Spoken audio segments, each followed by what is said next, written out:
Ok, vamos lá então. Hoje a gente mergulha num assunto fascinante, eu diria.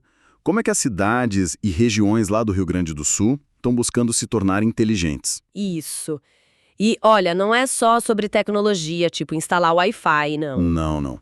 É bem mais profundo. É um processo que mexe com a estrutura dos lugares mesmo. A gente está com os capítulos de um livro aqui que analisa justamente isso, essa tal smartificação gaúcha. Exato. E o material é bem rico, sabe? Mistura a parte teórica sobre inovação, os dilemas éticos, políticos, com estudos de caso bem concretos. Uhum. Essa smartificação, no fundo, é o quê? É usar mais tecnologia digital na gestão, no planejamento, enfim, na vida da cidade. Vamos ver como isso está rolando ou às vezes não rolando em diferentes partes do estado. Perfeito. E a nossa ideia aqui é entender justamente os vários lados disso, né? Tipo, para que estão usando a tecnologia? E para quem? Isso. Quais são os impactos de verdade, assim, no dia a dia das pessoas, no desenvolvimento da região?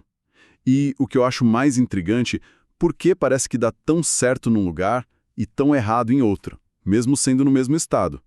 Vamos atrás dessas nuances. Ótimo. E para começar, talvez um toque rápido de teoria ajude a gente a organizar o pensamento? Manda ver. Tem o Milton Santos, né? Geógrafo fundamental. Ele falava muito do meio técnico científico informacional. Ah, sim, lembro disso. A ideia central é que hoje a tecnologia não é só uma ferramenta. Ela organiza o espaço, a economia, as relações sociais, ela molda o território onde a gente vive. Faz todo sentido. E tem também aquela ideia da multiterritorialidade do Rogério Heisbert, né? Que a gente vive em vários territórios ao mesmo tempo. Exatamente, o físico, onde a gente anda, e o digital, onde a gente, enfim, navega, interage. Isso é chave para entender a cidade hoje. Com certeza. Mas vamos ver isso na prática, então. Que tal começar por Pelotas? O que está rolando por lá? Vamos lá, Pelotas é um caso. Curioso, eles tentam criar um polo de tecnologia, o Pelotas Parque Tecnológico, numa cidade com uma história muito forte no agronegócio, nos serviços, nos doces, claro. É verdade. E o nome que eles criaram, Candy Valley, nossa, já entrega essa intenção, né? Totalmente, Candy Valley. É uma tentativa clara de misturar Vale do Silício com a identidade local, a terra dos doces. Quase um marketing territorial, né? Exato. Mas funciona. Vai além do nome. Então, é uma busca por esse hibridismo. O parque tenta ser essa materialização do meio técnico-científico, como diria o Santos. Eles buscam conectar essa ambição tecnológica com a cultura. Por exemplo, fizeram um hackathon durante a Fena Doce. Sério? Juntando doceira com programador? Basicamente isso. E na prática, a gente vê a tecnologia sendo usada para melhorar serviços. É o que o estudo chama de otimização performativa. Otimização performativa, tipo? É usar a Coinpel, que é a companhia de informática deles, para criar sistemas para a prefeitura, painel de dados da Covid, essas coisas, aumentar a eficiência da máquina pública. E também tem um foco em formar pessoal, o parque funcionando como um território currículo, sabe? Com os hackathons, programas tipo o InovaPel, para tentar segurar os talentos lá. Entendi. Então, Pelotas está nessa costura entre o tradicional e o tecnológico, usando a tecnologia para gestão e para formar gente. Mas imagino que tenha riscos, né? As fontes falam disso. Falam, sim. O risco de criar dependência de tecnologia, claro, de acentuar a exclusão digital, ou como o Heisbert alerta sobre a urbanização neoliberal, sabe? O perigo de focar demais em atrair investimento, em parecer moderno e esquecer de distribuir os benefícios para todo mundo.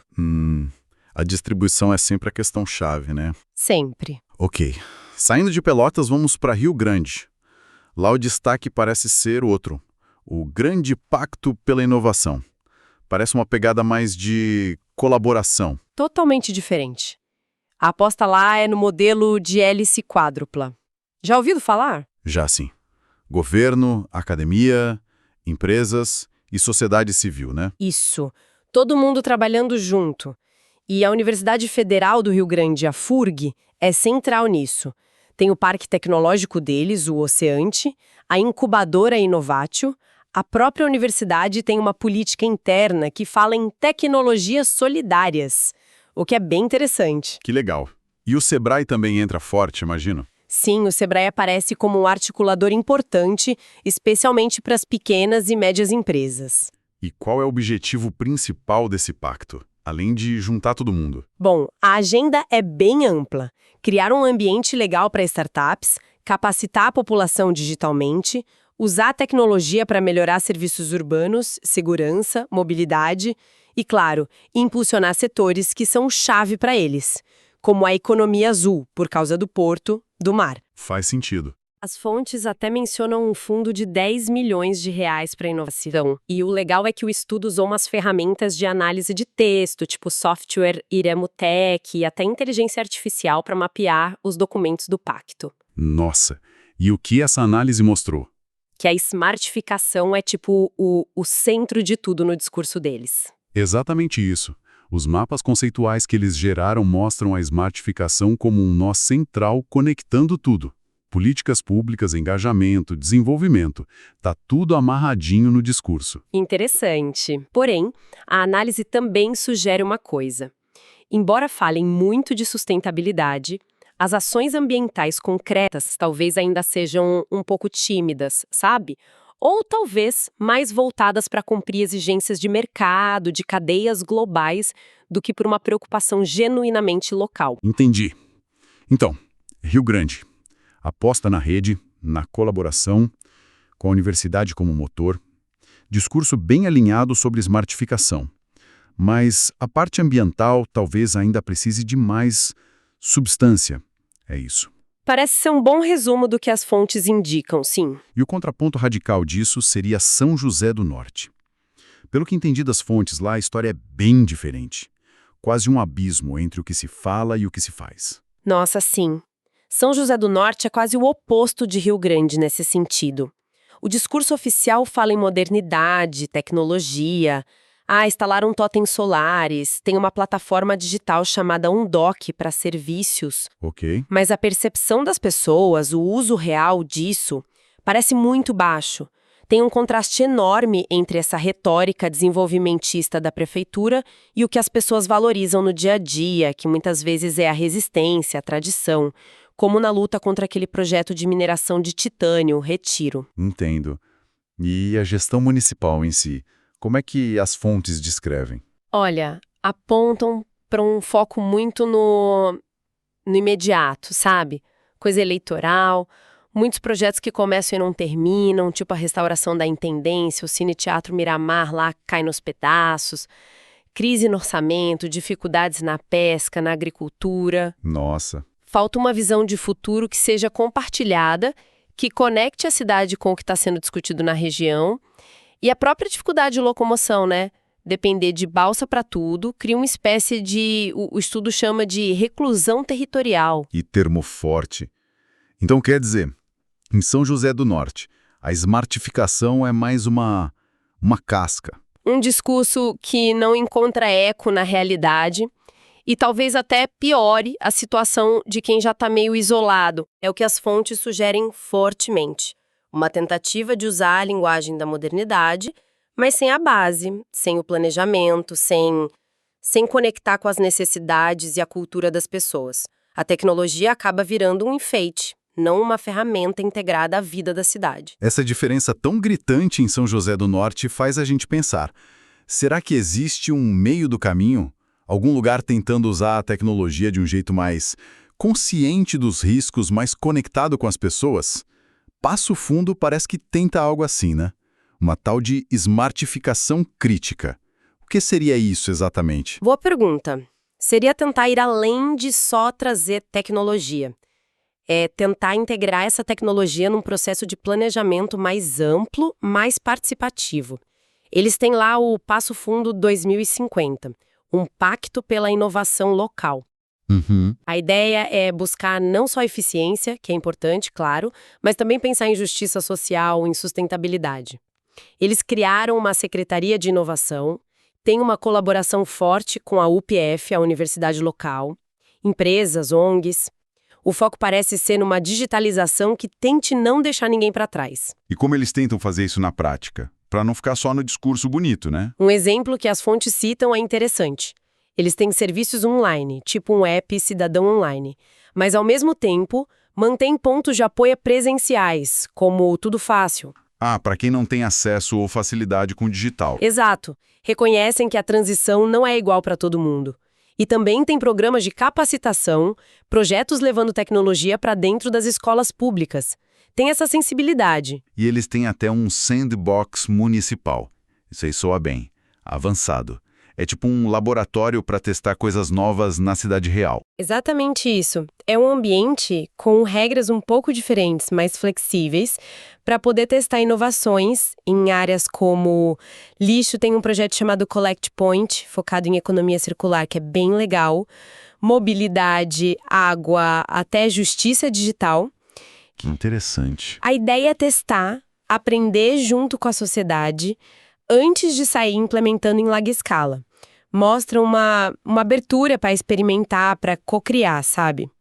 Uma análise de maturidade que as fontes trazem até indica que eles estão bem em governança e participação, embora ainda precisem melhorar na parte de dados abertos. Legal. Passo Fundo parece mesmo tentar um caminho mais equilibrado, talvez mais pé no chão, conectando tecnologia com planejamento, com participação. Bacana. E para a gente fechar os casos dos municípios, tem Erechim. O que chama atenção lá? Erechim, olha, brilha na tal da otimização performativa que a gente falou lá em Pelotas. Eles usam muito bem a tecnologia para fazer a máquina pública funcionar de forma eficiente. Ah, sim. Como? As fontes falam de uma alta digitalização de processos, muitos serviços online, tanto no site quanto no aplicativo, o Cidadão, totens de autoatendimento pela cidade. Eles têm até um gabinete de transformação digital para coordenar tudo isso. O foco é claro, eficiência e transparência na gestão. Entendi. Mas não é só tecnologia para dentro da prefeitura, imagino. Não, de jeito nenhum. Erechim tem um papel muito forte como polo regional. O estudo chama isso de provisão mutualista. Provisão mutualista? O que é isso? Colaborar com os municípios vizinhos através da Associação Regional, a AMAL, e de consórcios. Fazem compras juntos, gestão de lixo, saúde e investem pesado em educação, criando o que eles chamam de ambiente formativo inteligente. Como assim? Robótica nas escolas, uma política de um computador por aluno. É um investimento forte na formação. E também criaram um Centro de Inovação e Tecnologia, o CIT, naquele modelo de quádrupla hélice também. Nossa, bastante coisa. E a identidade local? Erechim é conhecida como a capital da amizade, né? Como isso entra na história da tecnologia? Eles conseguem conectar as duas coisas? Parece que é um esforço consciente para isso sim, para integrar o que eles chamam de cultura e performatividade. Então eles celebram a diversidade étnica na FRINAPE, por exemplo, preservam o patrimônio arquitetônico, como o Castelinho, usam tecnologia para divulgar a história, tem um app da UFSC sobre o patrimônio histórico de lá, Que legal. e tentam unir tradição e inovação, como num evento grande que eles têm sobre erva mate, a FENAMATE. Buscam esse equilíbrio. E para dar uma direção para tudo isso, construíram um plano de longo prazo, o Erechim 2024-2040, junto com o Conselho de Desenvolvimento Local. Então, Erechim parece uma combinação de muita eficiência interna via tecnologia, um papel regional forte e um esforço bem consciente para ligar isso com a educação e com a identidade cultural. Um modelo bem pragmático, talvez. Acho que pragmático é uma boa palavra. Um pragmatismo que busca resultado concreto, tanto na gestão quanto no desenvolvimento da região e na formação das pessoas. Muito interessante ver esses contrastes todos. Mas, saindo um pouco dos municípios específicos, o estudo também olha para os discursos, né? Analisa o que é dito em grandes eventos tipo o South Summit Brasil, que acontece em Porto Alegre. O que essa análise do discurso revela sobre como a ideia de cidade inteligente é vendida, digamos assim? Isso é fundamental. A análise revela como essa narrativa é construída e, principalmente, o que ela costuma destacar e o que ela costuma deixar de lado.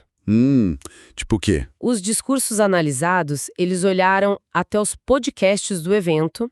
Os podcasts tendem a focar muito nos benefícios econômicos, na atração de investimento, na eficiência que a tecnologia traz. O lado bom da história, né? Exato. Falam bem elas dos desafios sociais, das desigualdades que a tecnologia pode, sim, aprofundar, das questões ambientais mais complexas ou da necessidade de ter uma participação popular de verdade nas decisões. Entendi. Então corre o risco de ser um discurso que acaba legitimando uma gestão mais técnica, talvez, baseada em dados, algoritmos e com menos espaço para o debate democrático, para as vozes que discordam. Exatamente esse é o ponto. É uma tendência que a gente vê no mundo todo e a análise dos discursos no contexto gaúcho aponta para isso também. E essa discussão toda ganha uma camada a mais quando a gente pensa na resposta a crises como as